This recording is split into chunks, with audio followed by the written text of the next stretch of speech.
Today, in this video we are going to talk about latest Canada immigration news. We will talk about Canada wants to change express entry, a look at the pros and cons. If you are interested in this topic, please watch till the end of this video for the latest immigration updates and news.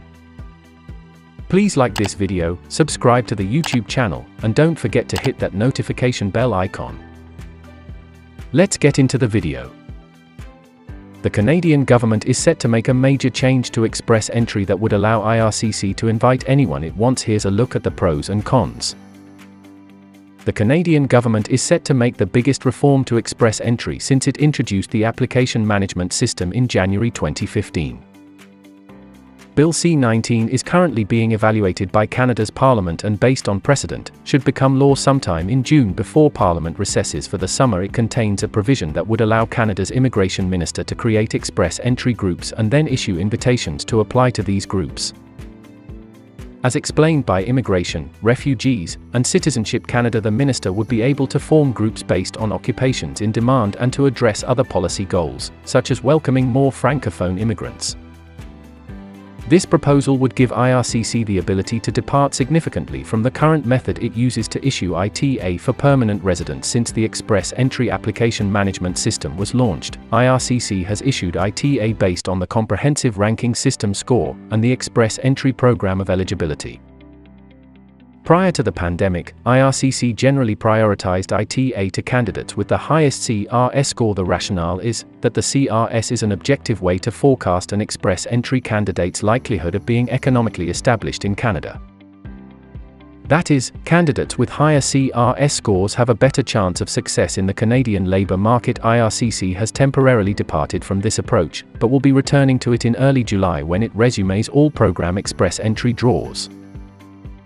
For much of the pandemic, IRCC has been issuing program-specific ITA until September 2021. It invited Canadian Experience Class candidates as it sought to transition as many in Canada candidates to permanent residence to achieve its goal of landing over 400,000 immigrants last year.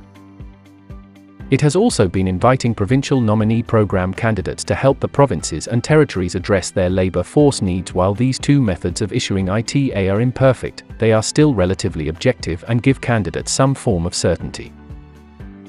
Once all program draws resume in early July, candidates will once again know that their best shot of getting an ITA is to maximise their CRS score. Lack of certainty is one of the major drawbacks of the proposal to allow ITA to be issued based on groups. Moving forward, IRCC will have significant discretion to issue ITA based on any criteria the department chooses. This runs the risk of ITA being issued on non-objective criteria, such as public sentiment.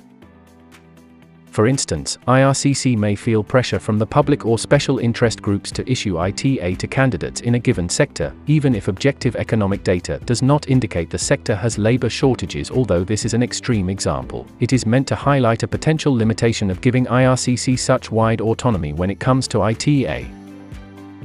The lack of certainty is extremely problematic from a candidate's perspective. In theory, having a very high CRS score may no longer result in an ITA. For instance, a candidate with a CRS 480, which was more than enough to guarantee an ITA prior to the pandemic, may no longer receive an ITA at the expense of a candidate with a CRS 200 who happens to fall under occupation in demand. This would occur in the absence of evidence suggesting that it is wise for the Canadian government to select lower-scoring candidates ahead of higher-scoring ones. When it launched Express Entry, IRCC argued that the CRS was shaped by many decades of Statistics Canada research outlining which human capital criteria best predicted the economic outcomes of immigrants. This explains why candidates get more CRS points for the likes of being young, having high levels of education, language skills, and having professional work experience. Moving forward, IRCC will be able to issue ITA in the absence of evidence justifying why certain groupings are more worthy of ITA than others. Another concern is the lack of public consultations in the lead up to these reforms being proposed. The express entry reforms have been included in Bill C-19, which is a collection of various reforms across a spectrum of policy areas that are being proposed together as a means of allowing the ruling federal government to make legislative changes quickly. While there is a time and place to make legal changes quickly, such as during crisis periods like what we dealt with at the beginning of the pandemic, it is difficult to understand why the federal government feels the rush to implement such important changes to express entry with little time for stakeholder consultations, oversight, and debate. The current debate in Parliament appears to be a formality since the ruling Liberal Party of Canada has the support of the New Democratic Party. This means we are on the verge of the biggest change to express entry ever without the opportunity for stakeholders to highlight potential problems with the change. IRCC is arguing that if the change becomes law, it will consult with stakeholders before it establishes express entry groupings. However, given the lack of consultations leading up to this proposal, why should we feel confident IRCC will consult if the proposal goes into law? On the other hand, there are also potential benefits to be had from the proposal. There are particular areas of the economy that are being hit hard by Canada's over 1 million job vacancies. Providing IRCC with the tools to issue ITA to help fill job vacancies in such areas will be beneficial to the economy and to Canadians.